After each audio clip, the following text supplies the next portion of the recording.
This ain't no joke, this ain't no game. This that CSZ game. They said pull up, so I came. You better put some respect on their name. Yeah, 55 was goody. Kill the vibe, how could he? Big Cardinal on the hoodie. Let me break it down for you fully. This ain't your average broadcast. This ain't just no podcast. I'm on the show, spread fake news. We just call it podcast. West, Joey, Sam, Shawn, Dalton. And you know that boy hit you. He said he wants small fry. Tell him they better make him big. Yeah, you already know what we be on.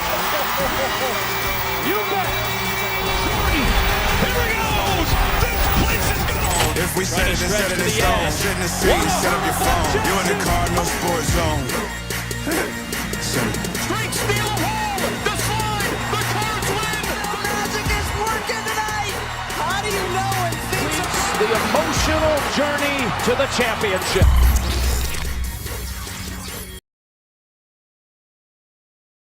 What is up, everybody? Little do we know that intro is going to be a precursor to today's show. We want to once again thank our guys B Sim and Gibby for creating that phenomenal intro. We've had it all year this year. Many elements of that were in our intro in years past, including that last part, straight still of home. Not really a spoiler at this point. We're going to have the man, Corey Ray, on the show here in a few minutes. Appreciate his time a lot. We are coming to you live from the Four Peg Studios. This is the Cardinal Sports Zone podcast. I'm your host, Jeremy Wahman. Here with me today, not here with me today. It's our football beat writer and women's basketball beat writer, Sam Baisden. Okay. All right. Yeah. Next to him, he is the abominable no man, as far as ladies are concerned. It's Mr. No Yeet. It's Sean Barber. How's it going? And last but not least, he is the big little oos, the big little brother, Joe Wahman. Acknowledge me. Sean, if you do it, you're fired. Well, never mind, he's fired. Look, don't forget the Mossy Oak chat line is open. If you're watching on Facebook, YouTube, Twitter, or however, send us your questions on social media. Check on the graphics below to see how you can follow the Cardinal Sports Zone podcast on social media and how you can help support us monetarily. YouTube subscriptions, chat gifts, just there's a lot of ways to do it, right? So if you can, go ahead and show us a little love there. Hit that thumbs up button while you're here on YouTube. Make sure you're watching on YouTube if you can. It will help us out more. Shout out to our fine sponsors: Fitness Market, Four Pegs, Collision Course Crew, Cherry Pick and Shoot 360, Mossy Oak, Planet Fitness, Rally House, and Zach Beckman and Beckman's Fine Blades mowing service. Zach, we're gonna have to get in touch with you here in a couple. I think my brother's interested in maybe getting a quote. Look, we're gonna go ahead and start this off with a home run, pun intended. Well, no, it'd be a grand slam. If I could, I would go ahead and play his infamous walk-up song, "My Story" by R. Kelly. Two reasons I can't. First off, I know R. Kelly's not cool anymore. And second off, I don't want to get hit with the copyright. But man, this is my story. Okay, that's all I can do. Now we're not gonna get copywritten, but man, what an amazing walk-up song. Got you hype every time. From Simeon Academy, from Chi-Town to the Ville to Team USA. He was drafted number 5 overall in the MLB draft, the highest ever at that time. That record standed for a long time, 365 days until his teammate broke it. He was hired in 2023 by his hometown Cubs. After his major league days were over with, he started in Single A and has worked his way up to manager of the Cubs Rookie League affiliate. Listen, you could talk about Coco Johnson, you could talk about Jeff Gardner, or you can even talk about Brendan McKay. But if you put those 4 guys on the Mount Rushmore of Louisville baseball, this guy's head is in first position, no doubt. Here's the one, the only. He was number 2 in your program, number 1 everywhere else. There was a rumor of another Chicago-made man, CM Punk. The CM stood for Chicago-made. Maybe we can call him CM Ray. I'm not sure, but for me, the CM stands for Corey Mother-Loving Ray. It's our guy. It's Corey Ray. Corey, what's up, man? How you doing? I'm doing good, man. Was the intro okay? Yeah, that was good. Couldn't have done it better myself. Listen, I doubt that, but I appreciate it. Listen, everything you do turns to gold, my man. How you been? I've been doing well. I got my Louisville fixed this weekend. Got him. I saw him play Florida State. That was the first game I had seen in Jim Patterson since I Really? played there. Yeah, unfortunately we lost, but we won yesterday, so we'll take that. Go Cards today. Absolutely. And I believe, Sean, you correct me if I'm wrong. Didn't they? We're just about an hour into the game. Today's game. I believe so. Make yourself useful, Sean. Sean just doesn't do anything. Corey, I apologize. I'm just joking. How's coaching going? I know that it's a transition for everybody once their pro days are over with. Um, some people go into real estate. Some people just do a variety of things. You decided to give back to the profession that has given so much to you. How's that going for you so far? Absolutely. I love coaching. It's easier on the body. Don't have to worry about hamstring strains. Don't have to worry about going out and hitting 95. But to have the opportunity to give back to the next generation of baseball players is something that I could have only dreamed of, and now I get the opportunity to do it. And I'm hoping I can take full advantage and help as many baseball players as I possibly can. That's awesome. So the Cards play at 3 today. Yes. Okay. No, I don't know why so late. Normally we play at noon or 1 on Sundays, but all right. So after you watch this show today with Corey Ray, the man, the GOAT, turn on Louisville Baseball. They're on the ACC network on the ESPN app. Listen, we talked about this before the show started. You played with some of the greatest players in Louisville history, both statistics-wise and even clutch guys. I mean, you have your Brendan McKay, you got your Devin Harrison, you got your Blake Taberry. As far as let me go ahead and quantify that. As far as clutch guys, Blake Taberry, Colin Lyman, Danny Rosenbaum, and then back to your power guys, your Josh Stowers, your Nick Solak, your Will Smith, Drew Ellis, Sutton, Whiting. I mean, I could go on and on, and it lasts the whole show. Just pitching wise, man. On one, I believe it was your freshman year, you had Funk, McClure, Harrington, Birdie. I know Rogers was there one year. You were there. Hensman and Kidston were both there while you were there. In your freshman class, which I believe, and you can correct me if I'm wrong, it was you, Colin Lyman, Will Smith, and one of the Birdies were the stars of that class. Nick Solak. Don't forget Solak. Nick Solak Solak. was in there too. Yep. Okay, I did forget Nick Solak, but that's why you're here. You're here to correct me, and I appreciate it. Mm-hmm. But the point being, you guys took the program from a program that was on the bubble of becoming a baseball name, and you turned it into a perennial national powerhouse. For those of us fans that watched the old games over in Park, Sean, I remember my senior year, and this is going to make me sound really old, and I'm not. But my senior year at U of L, we had one of our electives was baseball, and we played in the old Parkway field, which was me and Corey were talking beforehand. I'm not sure if you know this or not, but where the Yum Center sits now, the practice facility, Yum Center, used to be our baseball field, and it was just that. It was raggedy grass surrounded by fence. Overpass. The overpass was in the one going over the gym. Like, it was just a horrible. Who was that we played with at Doss that played Louisville? Was it Robbie Williams? Mm-hmm. Robbie Williams. Shout out to him. Louisville baseball. It was probably the first time I started watching Louisville baseball. I didn't even know we had a team up until that point. But legacy wise, what does knowing that you helped? Like, this is a brand now and a program that will never, they will always be in contentions for national seeds. They will always be in contentions for the College World Series. And as a part that's because of you and all your teammates' hard work and stuff like that. Legacy wise, what does something like that mean to you? It's great. I'm thankful just for the experience. They say perspective and experiences kind of mold the way you make future decisions, right? And so Right.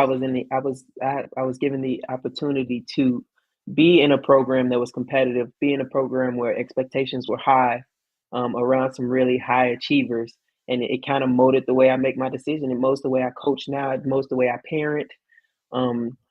It just molds the way I live life, right? That competitive nature, that will to be great, the will to have high expectations and to meet those expectations.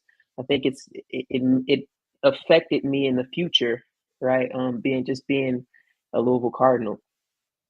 Absolutely. Talk a little bit about the Louisville baseball fan base, because when you first got here, it was literally maybe a couple hundred people that came out to, because the games were free back then. You didn't have to Mm-hmm. worry about paying anything, and they're not free Yep. anymore. Which shows another way, that just shows how much the sport has grown here in Louisville. But it started out with a couple hundred fans. We were talking about, and I'll pull back the curtain a little bit on this. We were talking about my favorite team performance that you were a part of, and it was the Mm-hmm. series here at home, the Super Regionals versus Kennesaw State. Was it the Super Regionals or was it just the regional final? That was the Super Regionals. Yep, that was the Super Regionals. That's right, because you went to the College World Series your Yep. first year, right? Yep, I did. Yeah. Mm-hmm. And just the atmosphere, like there were 8,000 people in that stadium that Yeah. night. So to go from 300 people to thousands and thousands of people, Yeah. and now it's gotten to a point that's so big that it used to be where you could get on social media and people wouldn't complain about the baseball team. Now Dan McDonald needs to be fired every single game. Yeah. They're not safe from Twitter criticism or Twitticism any longer. Mm-hmm. What has the Louisville fan base meant to you? And the fans were great. When you talk about the fans, I think about that same freshman year. We're playing UK in a regional final, and we've got rain, and we're delayed for hours, and we packed that place out. I think the game was supposed to start at 5 or 6. We don't play until 9 o'clock. All the fans stayed. They were rowdy. We beat UK to go into the Super Regionals, but the fact that they stuck around, they were in the game. Fans who understand baseball are the best fans in the country, and Louisville baseball fans understand baseball. And so to have a fan base that cheer when you're supposed to cheer, that boo when you're supposed to boo, and kind of give us an edge, that 12th man, so to speak, it was something that I love playing in front of. Absolutely, and that's one thing we do have a good record of doing, and that's beating those idiots from out east in the playoffs here at Jim Patterson Stadium. I believe we also beat them in the Super Regionals here in 2013 or 2014 as well. They had the nerve to put up a sign in their locker room that said the road to Omaha runs through Lexington, and until last year they had never even made a Super Regional. I'm not sure where that road went to in Lexington. Maybe to the alley behind Rupp. Well, it did it very quickly. It did. So I'm not even really sure you can consider that a road anymore. Maybe it was just an off ramp. Maybe it was a road to like the Omaha Steaks place to go. Maybe that's what it's. Sean, you don't make a whole lot of great points. It was a road to the porta potty. And I'm just going to leave it at that. Sean made a good point. It really was. What is your favorite Corey Ray moment, team-wise and individual? Like I said, the individual one, this is so unfair because the soundtrack to your career, if they said, Corey, give us one moment in your career that you would consider the soundtrack to your career. I mean, I mentioned to you before the show, it's been a part of our intro since day one. Like we've been doing this for 7 years now, the podcast, and even when we did the radio show on 93.9, it was a part of it then because I was there in the stadium that day. That was, first off, how in the world did you have the huevos, if you will, to steal home balls? Yeah, Kelly balls. Yes. The intestinal fortitude. Yes, intestinal fortitude. Like, what was it? Did the pitcher tip you off? Like, because I remember being there, and I'm like, man, this game has been a competitive game. I didn't really feel like at that point. It was one of those games where you play a team that shouldn't be in there with you, and at that point, Wake Forest was not a good team. They weren't, and they have. Well, they're still not a good team, but it's you're like, it was a back and forth battle, and it was like, how did you have like, what was going through your mind? Let's do that first. What was going through your mind there, and how did you just have you're like, oh, I'm off, and I'm going to get this run. Prior to that play, I had never thought about ever stealing home in my life, so I have no idea what made me decide that I should. The pitcher was from the stretch. He was from the windup, and he was very slow and deliberate. Wasn't really worried about me, and I was like, man, I've got an opportunity to steal home here. Let me do it.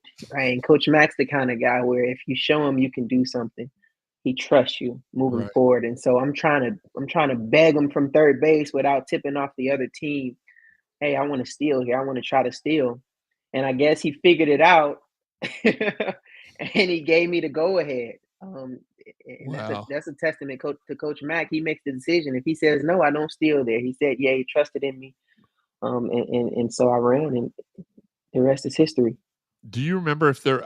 I want to say, and again, years go by, your memory skews from time to time. Was there 2 outs or? I have no idea. Okay. I didn't even know in the moment how many outs there were. I Okay, was just fair trying to enough. go Fair home. enough. I don't even think that I knew that it registered that if I was safe, we would win the game. I'm just trying to score a run for the team. Oh, that's how goats act. They react. That it is what it is. But what's your favorite moment individually and then team wise? Let's take that one out of the running. What's your favorite individual moment? Sheesh, there's so many. I'll give you 3. Okay. One of them is my freshman year.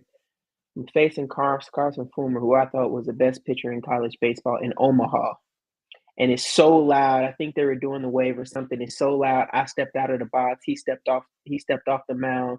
It was just like having the ability to take in everything that was happening, everything that was going on in Omaha on that first day. My first time in Omaha. I think they had been to Omaha the year prior. No, we beat them to go to Omaha the year prior. So this was their first time in Omaha. How loud it was. That was the first time I played in front of that many fans. You're talking about like 20, 25,000 fans. Right. And they're cheering so loud you can't hear yourself think. That was number 1. Number 2, I hit a home run. I hit a home run against UK again. I think this might have been a regular season game. The pitcher on the mound had a really good fastball. My kryptonite when I played, which is probably why I have a fungo now, was hitting changeups. And I got to 2 strikes. There are guys on base. We're down. And I said, you know what? I'm not striking out here. And Coach Mack used to tell me all the time, hey, just put the ball in play. You're fast enough to make something happen. So I choke up. I know stride. I'm just trying to put the ball in play. He throws me that changeup. I hit it over the center field fence for a home run. And I think there it rung to me like, you don't have to do too much. You don't have to try to hit it to the tracks or to the football stadium in right field. Just try to put the ball in play and good things will happen. And we got to beat UK, so that was a plus. Absolutely. The third one, and this is probably the most significant. My junior year, we're like the number 2 national seed. We're supposed to go to Omaha and have a chance to win a national championship. I struggled in the super regional against UC Santa Barbara. We're 1-1 against UC Santa Barbara. We lose. I can't remember if we lost or I think we won the second game. Mm-hmm. I come back to the Hack Shack and I'm grinding away in the middle of the night because I'm just trying to find it. I'm trying to figure out a way to help my team win. I've just been drafted, and one of my teammates the next day came up to me and said, hey man, I know you're under a lot of pressure. I know you just went 5th overall, but man, to see you hitting late at night to try to help us win is something that I'll cherish and remember forever. I really appreciate all that you've done for us in your years here, and the road's not over, but I wanted to tell you that before the game today. And for a teammate to come and there's this old saying in baseball, you can fool coaches, you can fool scouts, you can't fool your teammates. And that was my you can't fool your teammates moment. Like he saw that I bled Louisville baseball and I wanted to do everything that I possibly could to help us win. And he gave me kudos. And you can, again, we're on here with the greatest of all time for Louisville baseball. It's not even, you can argue with me. You will lose the argument. Number 2, Coach Corey Ray. Let's not get it twisted. That's not to bring up souring it, but isn't that game 3 we get walked off with the walk-off grand slam? Yeah, that was I was in the dugout taking pictures for the website that game. And I just remember that being the sickest I've ever. Yeah. I know you had to be sick. Yeah. I was. If you were to ask me conversely, like, what's the worst Louisville baseball moment, that would have to be it. And it wasn't because of effort. It wasn't your all's fault. Like sometimes pitchers just. Yep. It's this baseball, right? That's why you play. Baseball rolls, right? That's why you play. If the best team won every single time, you wouldn't need to play. But that's why you play. It's the good and the bad. that comes with the beauty of baseball. Absolutely. We won't keep you much longer. Got a couple more things we want to touch on real quick. This year's team's been one of the most proficient offensive teams we've ever had. Yeah. Any game we can go for 10 runs like it's Mhm. nothing. But the pitching has been kind of hit or miss or shaky. How do you change something like that this late in the season, or can you? Do you just kind of have to go with the flow and see how the ball rolls? Yeah, I think you're always striving to get better no matter what. I think there's some guys in that lineup who are striving to get better, who want to improve. And the pitching is doing the same thing. There are parts of the year in every baseball season for every team where one part of the ball is hot and the other part of the ball is cold, right? And what you hope for is that going into the postseason, you can kind of get some cohesion and both parts of the ball can be hot.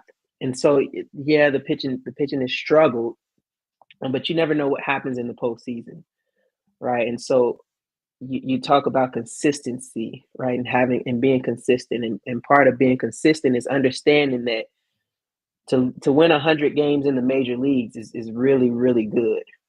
Right. But to win 100 games in the major leagues, you've got to lose 60. And so that means at some point throughout the major league season, right, you lost, you weren't great. And so I think that's what Louisville's pitching is going through right now. And what I saw Friday night was gutsy, right? I know we lost 10-2 or something like that, but it was gutsy. Guys competed, and sometimes the ball just doesn't roll your way. I think the only thing that the Louisville pitching staff and the Louisville offense too, right? Just because you had a good year doesn't mean when the playoffs start you're gonna have a good playoff. I think you just got to go in and you got to try to compete and try to be the best that you can be that day to help your team win. And then the ball, wherever the ball rolls, is the way the ball rolls. Absolutely. And the thing with this year's team, it seems like whenever it's so odd, the very few games that the offense has been off, the pitching has not been. It's almost like, and you know this better than I would know anyway, because I've never played baseball on any level. I played t-ball once. State champion, 5 years old. It is what it is.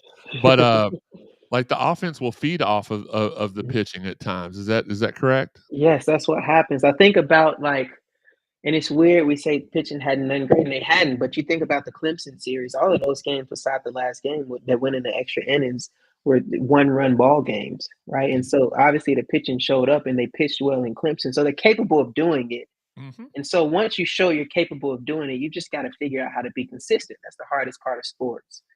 And so, yes, when the pitching is going well, the offense is going well. And sometimes when the offense is going well, it allows the pitching to relax and settle in and pitch with a lead and pitch with some comfort. My point to that was going to be that, like, sometimes when you can tell your pitching is struggling, you rush yourself, you make more mistakes, you try to hit a home run every time, and sometimes that just don't work out the way you want it to. Really quickly, Shawn, did you have anything that you wanted to ask? How did you end up coaching for the Cubs organization? I believe you were with the Brewers in the Major League, so I was curious about that. I'm a Cubs fan, so that's why I'm asking. So go Cubs. I decided to not play. I decided I wouldn't. It was a tough conversation to have with my wife, a tough conversation to have with my agent. But everybody around me knew that I wanted to be around the game still. They knew I wanted to coach. And so my agent was like, let me just throw out some fillers to see if anybody would be interested in bringing you in as a coach. And I'd say within a few hours, the Cubs reached out. And I want to say 2 or 3 days later, I was at Wrigley interviewing. And so that's kind of, it happened really quickly. Yeah, that's how it happened. The interview process was strenuous, but I guess I said something right because I got the job. Thank you to the Cubs and Jared Banner for taking a flyer on a kid who had never coached before, had just finished playing, and giving him a job. The GOAT. Let's not the GOAT. They took a chance on the greatest of all time. Joey, what about you? Do you have any? No, I don't really. I mean, we've went over a lot about his career. Well, maybe, so in your major league career, like your professional career, maybe what was the highlight for you? You know, your most proud moment.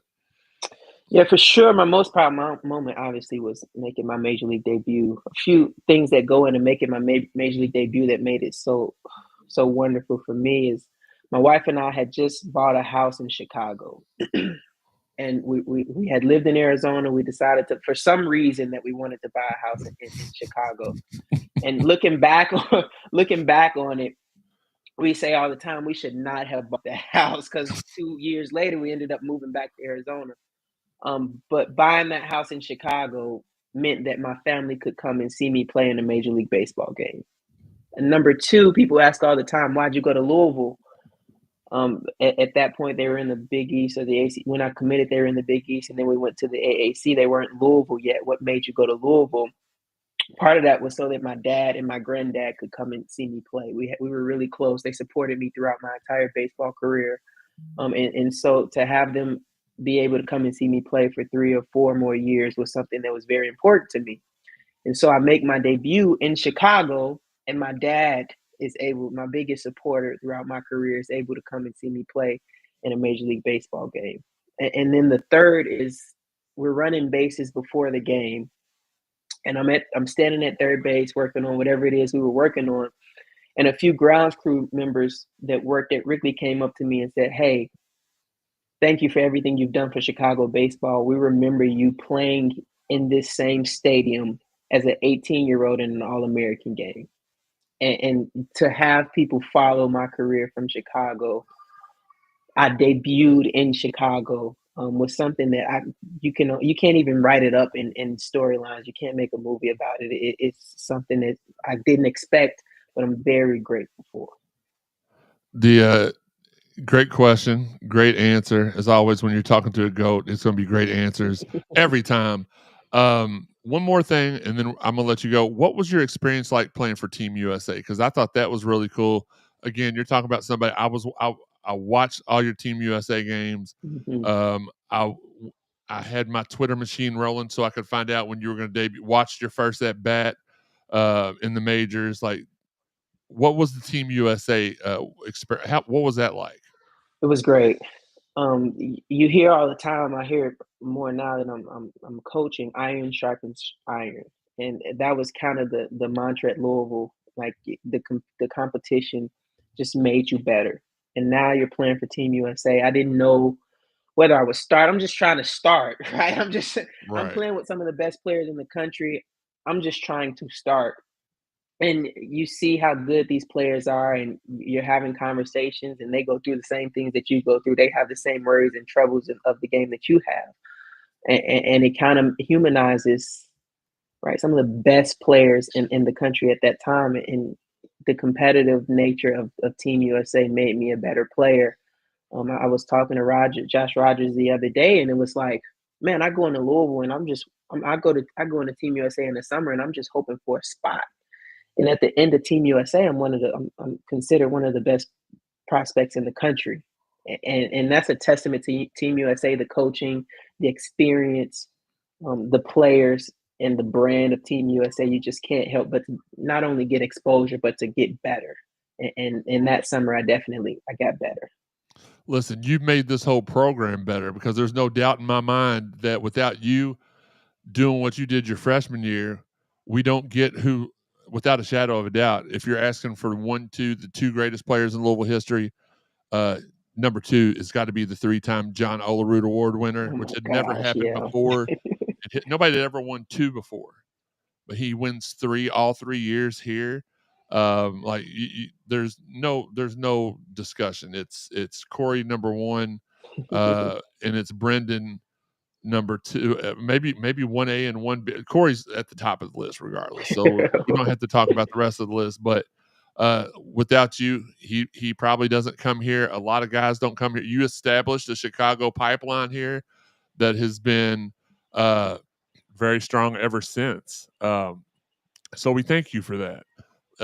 Corey, we're very proud of you, my friend, and honored that you took the time out to talk to us. You knew what you were talking about when you made your Twitter name Future is Bright back in the day.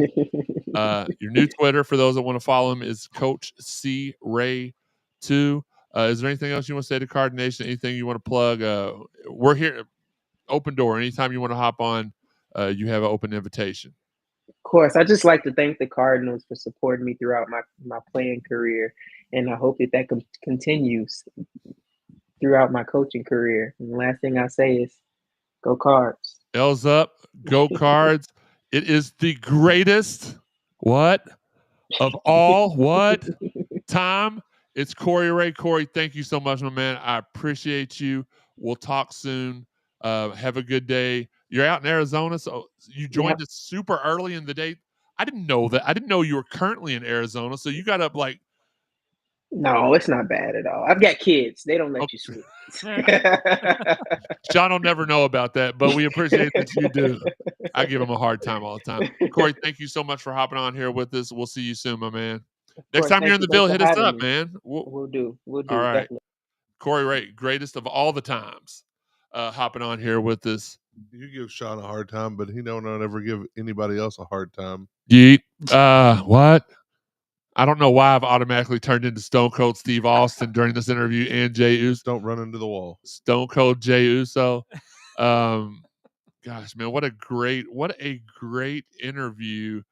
Corey, great person. Always been really good to us. Always been real nice, and just an overall good dude. Let's Diddy bop into the second segment. We're gonna have to stop saying Diddy. Let's get right to the second segment. Basketball roster moves. Since we were on here the last time, the assumed rejoining of the team of Case and Pryor occurred. A surprise defection. I mean, nothing's been announced yet, but he's hopped into the transfer portal. Shockingly, James Scott. Question about that. How do you did that right before the deadline to get in the portal? Does that mean he can't? No, he can still come back. Yeah, no, go wherever he wants. Is there just another period? There's another time. I don't know what it is. Have to wait till then to come back. Well, no, he's still on the team until he announces he's committed somewhere else. I mean, rescind his. Yes. Okay. Yes. I'm curious about that. Yeah, I don't know what that time frame is. Sean, Cubs fan, baseball fan. You were one of the people, I can attest to this. Watched a lot of Louisville baseball throughout the years. That's pretty freaking cool, man. Oh yeah, I mean that was one of the best players I ever seen play there. Overall players, other than Brendan McKay, because he could pitch and play the field. Those are the only two players that Devin Harrison was great too in his time. But there were a lot of great players. Yeah. We've had a lot of great players. But Corey Ray was like the first like superstar, I would say. Yeah, and it took 3 John Olerud awards to unseat him as the highest drafted Louisville. Imagine that. You break a record that's hundreds of years old. Probably not. That are decades. Maybe that's not true either. It's been a record that's lasted for a long time. Highest drafted Louisville player.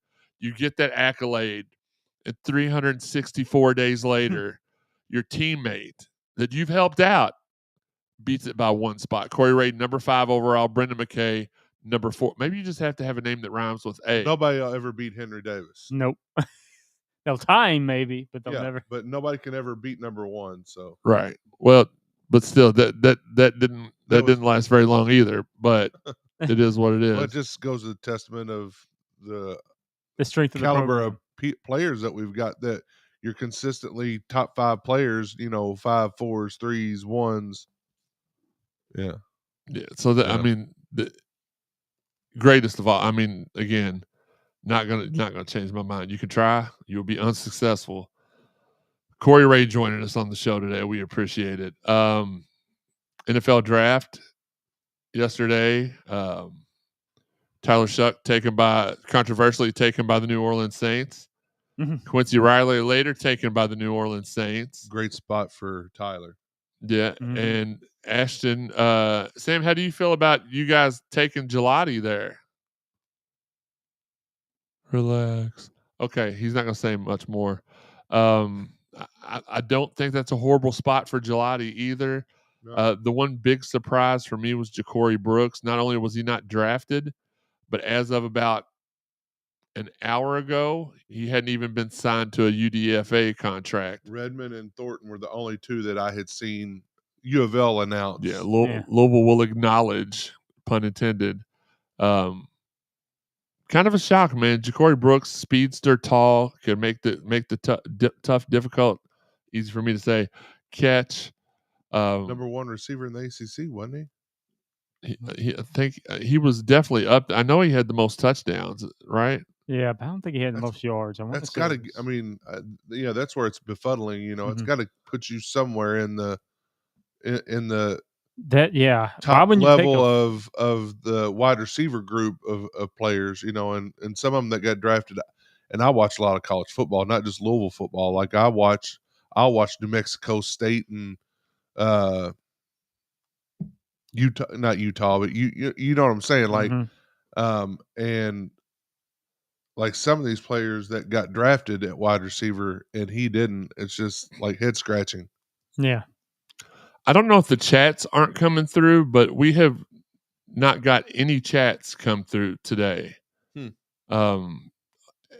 appears, Sean, if you'll check Twitter and make sure. I know Facebook is running. I've seen it. YouTube's running. It.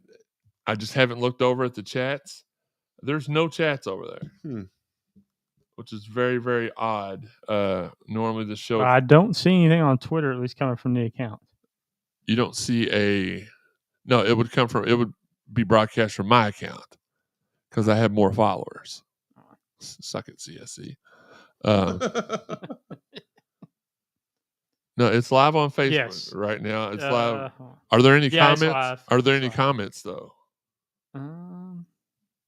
No comment. Well, maybe they're just interested in hearing us talk today, which is okay. It's fine. Tyler Shucks might end up being the starter before the end of next season. Oh yeah.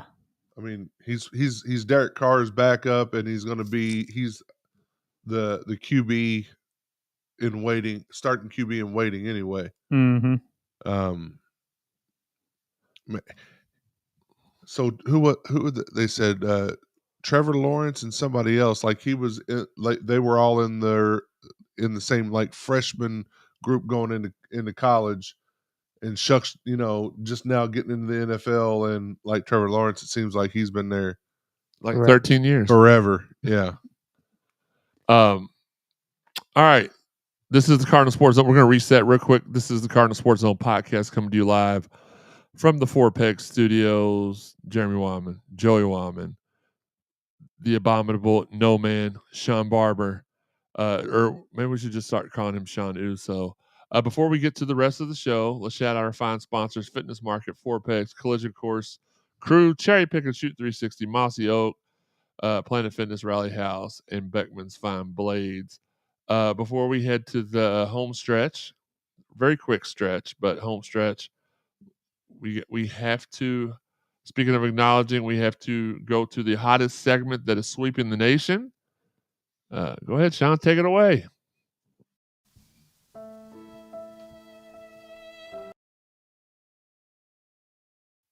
No.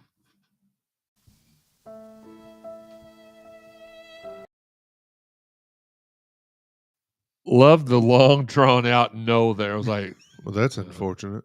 Very unfortunate. Because Joey, I believe, got more action last Thursday on the street. We'll talk about that here in a little bit if he wants to. On the streets, the open streets of Las Vegas, Nevada, Sean, and I think you may have ever. That's why you should have been with us. I voluntarily surrendered to the two finest Las Vegas finest female police officers that I've ever met in my life. I think they were called the chipping female. Well, I don't care. All right. Told him I did it. He. Wait, you told him what? He did it. He did it. Questions of the day on social media. Your favorite Corey Ray moment. Go ahead, throw those out there. We'll read them. Your draft opinions. We're interested in hearing them. And now that we are winding down with the 24-25 athletic calendar, what is the one thing you are anticipating the most in the upcoming sports season? Respond to us right here in the chat, and we will read out your responses. Let's go to rapid fire, which is Higgy's responsible for it. So anything that's wrong, please blame I am the Higgy at Twitter. The University of Louisville track and field teams closed the second of 3 days of competition at the Jim Freeman Clarkwood Invitational on a windy Saturday at Cardinal Park. They picked up 5 event victories and seeing Okay. Setting a meet and facility record. It's fun to do these sometimes because you're trying to like decipher it. Setting a meet and facility record in the I'm shocked that meet's not spelled MEAT in the women's discus throw from Jaden Ulrich. Despite swirling winds, Ulrich recorded the best mark in the invitational section of the women's discus throw with a toss of 61.58 meters. To crush her own meet and facility record of 60.43 meters. I don't know what the stuff inside the parentheses means. I think that's feet. So you think it's 198.3 feet? That would make sense feet. with about 0.15 more meters of being about 4. 3. Okay. I don't do meters. A meter. That she, yes, it did. That she said at the 2024 Clarkwood Invitational. Along with Ulrich's record-breaking mark, Jade Whitfield made herself at home with a mark of 56.16 meters to finish second. Not too bad a 1-2 punch there either. U of L ended its run at the ACC Men's Golf Championship with a nice place finish Saturday at Old Stone Country Club in Bowling Green, Kentucky. The Cardinals needed to place in the top 8 to advance to Sunday's match play round. The Cardinals closed the day at 6 over par for the round in the tournament, shooting 281, 295, 294 for a total of 870. That doesn't seem very good. Virginia won stroke play at 18 under par, while North Carolina was in second place. Clemson, Florida State, SMU, California, Wake Forest, and Georgia Tech all advanced to Sunday's match play. Makes sense Virginia would win that. Why does it make sense? If you're gonna tell, come on, man, they're old rich university. Trust me, old rich white guys taking their sons out to golf all the time. Okay. I'm telling you, just pulling out the sticks and swinging. I got you. The Louisville alum. I was just gonna say, taking their clubs out, hitting balls, stroking their shafts. Louisville's alumni basketball team is hosting the basketball tournaments regional at Freedom Hall on July the 19th through the 23rd. Today announced the appointment of former Cardinal Luke Hancock as head coach. This is from a couple weeks ago, so I don't know why he said today. Hancock has been involved with this team since its inception, playing for the team in 2023. Serving as an assistant coach last summer and now stepping into the role of head coach and GM. Last but not least, U of L track and field freshman Jeffrey Kerwa has been named the ACC Men's Track Athlete of the Week and the ACC Men's Freshman of the Week, as announced by the conference's office on Tuesday. The freshman made his collegiate debut in the 3,000-meter steeplechase on April 16th at the Bryan City Invitational, posting a world-leading time. Led the whole world. 8 minutes 13 seconds, 0.89. That also moves him up to second in NCAA history, behind only Henry Rano's collegiate record that has stood since 1978. Holy crap. Okay. I don't know what half of that meant, but it seems very impressive. Very, very impressive. Make sure y'all are out there before we wrap up. Make sure you're supporting our photographers, Jeff Nunn, TJ Bard, Justin Kruger, Keith Russell. For sponsorship opportunities, bottom left-hand corner, email me. We'll talk. We got plenty of room for more sponsors and plenty of more opportunities for this next and possibly final season of the podcast starting in August. Stay tuned to our social media and subscribe to us on YouTube or Facebook to be alerted anytime we go live, even though we prefer the tube of you. Pause. You can find the audio version on over 125 different podcast avenues. Apple, iTunes, Buzzsprout, Spotify, TuneIn, Google, Amazon, iHeart. Hit subscribe, like, heart, plus sign, or whatever it is that Sean does on the weekends. Now to download them straight to your phone or PC.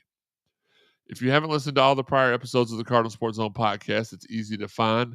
Go to cardinalsportszone.com, go to the podcast tab, podcast drop-down menu, select the CSZ podcast for our newer stuff. Go to the, does it say archives, Sean? Does it CSZ podcast and then archives for the stuff before? Just say yeah. Yeah, okay, thank you. It's probably not true. First up before we got on the air at 93.9. It's easy to find. Check out our exclusives at cardinalsportszone.com, the place that I'll begin. Shout out there to everyone who's sharing the podcast. We appreciate you guys. Shout out to our friends Marcus Maben and Steve Rummage, doing the Lord's work Monday through Friday from 10 to noon, allegedly, on ESPN 93.9 The Ville. Shout out to our guy Dalton Pence for Mondays with DP. We hope that means Dalton Pence from 6 to 7 on the Big X. DP Mondays? DP Mondays, man. And shout out to our guy Blake McCauley and Terrence Jennings. Terrence Jennings will be in the house here in a couple of weeks to talk about his new podcast and some stuff he's working on. But their podcast, Spill in the Ville. Follow it on YouTube. We retweet stuff from it all the time. So if you need to get a hold of it, we'll be able to. Hey, it's my first yawn in weeks. I couldn't help it, man. That fan feels good. Social media. Where can people find you on social media, Joey? Joe Wallman 526. You can find me at Jeremy_CSZ. Shawn, where can they find your OnlyFans? Farmers Only. Bye. Elville Shawn, that's Barber 06. All right, that's Barber 06 is his Instagrams, lady. His DMs. He said lady. His DMs, like his love life, are wide open. Shout out to our friends Mark and Dan and the crew at the 502 Circle. Working on getting Dan in studio later on this summer as well. We've got a lot of guests. I really would like to spoil them for you, but then I kind of want to just surprise you all every 2 weeks. So we'll see what it is. I believe it's our next episode. I need to look really quickly while we're talking here. But one of the next few episodes. Okay. So the May 25th episode of the Cardinal Sports Zone podcast, we're going to have an in-studio guest, and then we're going to have a virtual guest. That virtual guest, we spoke about him earlier. Say his name and he appears. Colin Lyman will be on here with us to talk Louisville baseball postseason. There's also some rain in our forecast. I won't spoil that. If you're too stupid to figure out what I'm saying, then you probably need to watch another show anyway. But working on a date. We'll release the guests that we're going to have the Wednesday prior to the show. I think you'll be happy with the list of people that we compiled. Let's talk a little.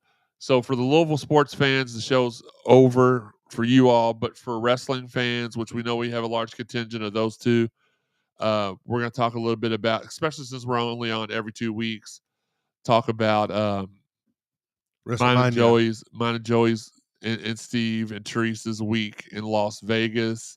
And it was just about a week. It was 6 days we spent in Vegas. Great time.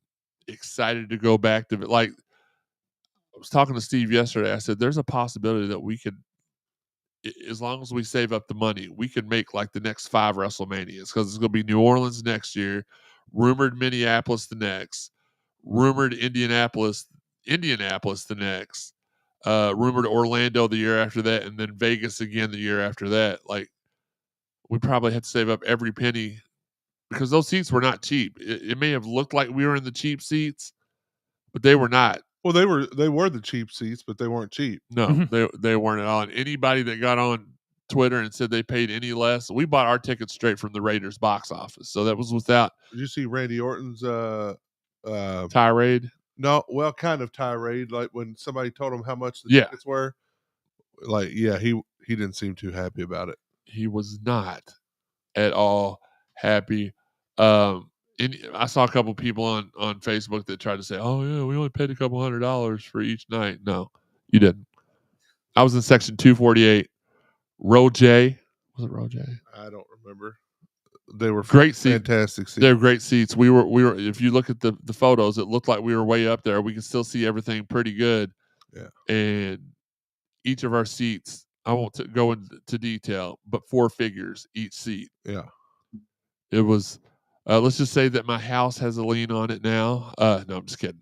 I had to sell mine for the hotel room. Joey did. Fantastic hotel experience too. Fantastic restaurants in the hotel we picked. Didn't have one bad time. Again, we landed. Just keep your receipt at Whataburger on Las Vegas Boulevard. Make sure you keep your receipt. Joey had a rough time. They were not going to give him his food. Oh, they were never not going to give it. Well, they thought they were not going to give you your food. Yeah. Let's put it that way. You have to call them police officers. Come help him out. Listen, after I got off the plane and went and voided my bowels, we went straight out, went to this place called Jabarito, which was a burrito sushi fusion type restaurant. Amazing. My sushirito or jarrito or whatever you want to call it. Got the protein bowl and it was amazing. The chicken was great. The steamed chicken broccoli, was so the rice, fresh. everything was It was good. fresh. And then we left there to go do some sightseeing. And as soon as we leave there, the Chippendales are at the end of the street there. And I'm like, well, let's go around them. Of course, me and Jeremy don't care anything about it, but Steve and Teresa are like, oh my God. Yeah, for sure. So I'm trying to go around them, and then I see there's some female Chippendales. But the only reason I saw there were some female Chippendales because I was trying to hightail it around. Because I had already started. Joey had stopped for the female Chippendales. I was like, where's Joey? Oh, there's Joey. Oh, there's butts. Yeah. Stuff. Yeah, they put handcuffs on me, and they could barely get them on there. Because, as most people know, I'm a very large individual. But when they got them on there, they one had like a little tassel whip, and the other one had a paddle, and I had no problem with either. Our guy Chris Curry hopping on. I guess the text line is working, just nobody's using it today, and that's fine. Y'all are watching. That's all that matters to me. I said Louisville baseball holding FSU to 4 runs yesterday after giving up 27 in the prior 2 games was huge. Agree with that. Trying to think of some more highlights. Obviously, WrestleMania World, WWE World was high. We only got to do half the stuff we wanted to do. We were so tired from traveling the day before. We got the souvenirs that we wanted. We got to watch the Pat McAfee show live. Yeet. If you look closely, Jey Uso's doing an interview with Daniel Cormier right before the Pat McAfee show, and you see all 4 of us in the background just yeeting our heads off. I yeeted all over the place. Joey did do that. A lot more things we'd like to have tried. We didn't do the superstar entrances this year. I did do it the last time that I went to Access. Would have loved to have hit Logan Paul with a steel chair. I didn't know that was over there. Found out about that on social media later in the day. And they had this commentary booth where you could call a WrestleMania match. And we were going to do that. And something happened, and we just bolted it. We went home, went back to the hotel, because everything's 3 hours behind. So you got to think, we're heading out for WrestleMania at noon because it's 3:00, and everything was just crazy. So we get done with WWE World, which we think we're getting in there early because we're there at 8:00. But it's really like 11:00 in the afternoon, which means by the time we leave, it's almost time for SmackDown. We go grab us some food real quick, go back to the room, watch SmackDown, and then we go do some more sightseeing that night. The next 2 days were strictly WrestleMania days. Monday was my favorite day of all because we got up. We went to a Brazilian steakhouse, Galpo Gaucho or Gaucho Gallo. A friend of mine had been there before. I was talking to her about it, and she's like, yeah, it's in the mall, right? I was like, yeah. I said, yeah, it was amazing. The Fashion Mall. Oh, my God, Sean. You turn your look. First off, you make the mistake of filling up your salad plate. That's just stupid because 5 seconds later, they start bringing the meats out, and you don't eat anything off of your salad plate. Teresa wasted an entire salad plate. I ate 2 portobello mushrooms off mine, and I just turned to the lady. I said, I'm sorry I wasted this, but can you take this away? I need room for all the meats. Well, thankfully, I don't like a lot of that bougie stuff, so I wasn't eating the machinko cheese or I didn't get none of that. Or what was the shrimp salad. I didn't have any of that, but I did eat the candied bacon. I had some candied bacon and some tomatoes and caprese cheese or whatever. I forget what it's Bless called. you. I don't know. It was good though. But they bring you like the first thing they brought us was little brat. The only thing I know to call them were small bratwursts. They were little sausages. Yeah, and they had the best flavor. The second thing they brought out, and I only remember the order of the first 2 because they were my favorite too. But they brought out this Parmesan wrapped pork that it was just like my mouth is watering right now talking about it. Fried pineapple was amazing. Yeah, Joey and them like the fried pineapple. The filet mignon was amazing. They had lamb chops. I didn't like the lamb chop. I didn't either. Shrimp. They brought the shrimp. The shrimp was good. The spicy steak, which wasn't very spicy, but had the most amazing flavor. And then at the end of it, they bring out the sirloin steak that's wrapped in 24 karat gold. Gold flaking. And it was flaking good. And they cut little slivers off for you to have. And you can have as much as you want, but I didn't like the taste of it. The gold, I guess I just don't like to eat gold. The steak was pretty good, though. Yeah. In total, they brought out like 17 different cuts of meat, some pineapples, some shrimp. Raw bananas were good. Allegedly, there's a Brazilian steakhouse here in Louisville. I did go and look at the menu. It did not look as impressive. It was a lot cheaper than the one there in Vegas, but it also did not look like they had the variety of the one in Vegas. They do. Well, I looked at the thing, and it did. There wasn't nothing that really jumped off the. There was no bacon wrapped anything, no Parmesan wrapped. Well, anything. maybe not that, but like they still have like 15 to 17 cuts of meat. Oh yeah, I've been to that one too, and it was amazing too. How have you been to that one? But I haven't been to that one. It was tenant holiday dinner for leadership. Fair enough. For it was. Well, thanks for telling me about it. It's appreciate that. But then later on that day, after we went back to the hotel and absolutely had Void Fest 2025, so much so that after I left the bathroom and flushed, Joey came out and said I didn't flush, and I had flushed several times. So that tells you about what the caprizi was going on in there. But then we head to the T-Mobile Arena. So really quickly, Allegiant Stadium was probably the best football stadium I've ever been in. Seats, us being tall guys, whenever we sit any other arena or stadium, our knees are up against the seat in front of us. I had another half foot in front of my knees. There was no legroom issues. The seats were a little bit wider. The seats were a little bit wider than they are in most stadiums and stuff. It was perfection. The T-Mobile Arena, I would put up there with the Yum Center. It was an amazing. It was amazing experience. It looked nice on the inside, and I know it's just set up for wrestling and everything. Maybe I'd need to see it for a basketball game before I made that lofty prediction that it's as good as the Yum Center. But we had lucked into, and when I say lucked, Teresa had upgraded our seats to seats that were much, much more expensive than I wanted to spend on seats for wrestling. Thanks again, Teresa. But yeah, thanks, Teresa. We were in loge seats, and they have loge seats at the Yum Center, but they're not as close as these ones were. I would say probably the Yum Center is a little bit bigger on the inside. Either that or these seats were just placed closer to the court because we were fairly close to the ring for the Raw after WrestleMania. As you all can see if you go look at the videos. We did videos from T-Mobile Arena. We did some from Las Vegas. Didn't do one from Allegiant, but that's because we were too busy trying to figure out how to get in the stadium because the people that worked at Allegiant didn't know how to get us in the stadium. We'll save that for another time, but amazing Raw after WrestleMania. Amazing time, amazing week. We're now gearing up for SummerSlam at MetLife. Is that where it's at? New Jersey, yeah, MetLife. MetLife Stadium. Sean, I need you to get your together because it's time to have some fun. And plus, that would add to your. Well, you've already been to SummerSlam, so yeah. But you've never been to a 2-night SummerSlam. No.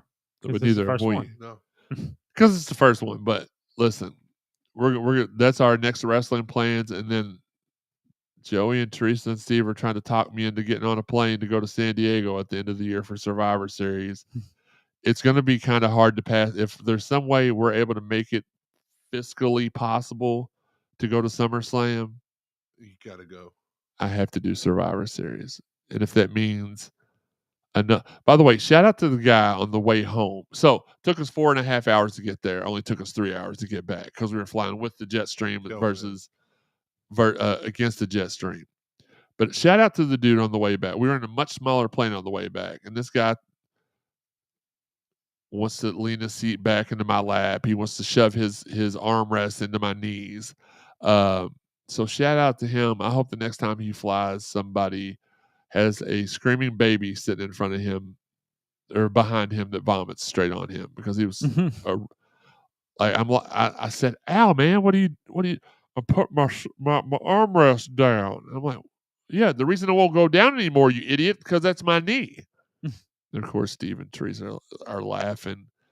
And great time. But no, the flying wasn't as bad as I thought it was going to be. Much smoother landings too. That made it. That's what had turned me off the first time, were the rough landings. But I might be going to San Diego for Survivor Series and marking another bucket list. At that point, I don't know what's left on the bucket list wrestling wise. Money in the Bank. No, we've seen a Money in the Bank, but we've not been to a Money in the Bank pay-per-view. Doesn't matter. I don't think that matters. King of the Ring? Yeah, but they don't even hardly do those anymore. So I don't know. All I know is that my wallet is exhausted from these first couple months of the year, and looking forward to some relaxation time. Guys, we appreciate y'all tuning in today. We know it's Sunday. That's why we're coming to you every 2 weeks on Sunday, so that way you all can relax and rest. Apparently, Sam needed extended rest because I don't believe he was here the last show either. So hopefully we'll have him in here the next. Who did I say was going to be on the show the next time, or did I not? You didn't. No, you didn't. Oh, okay. Well, let's go ahead. But do we we'll announce pick it? Some more orders. Do we announce that right now? No, you said the Wednesday before. Okay. Well,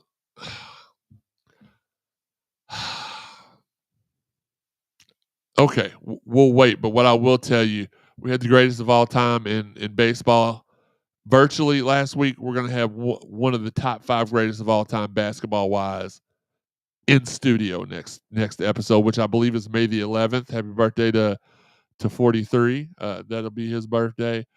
For Sean Barber, for Joe Wallman, for Jeremy Wallman, we hope you all enjoyed this week. L's up. We'll see you in 2 weeks. Thanks again for the support. We love you all. Until next time, this has been the Cardinal Sports Zone Podcast. J's up. I mean, L's up. Or J or L. It don't matter. Go Cards.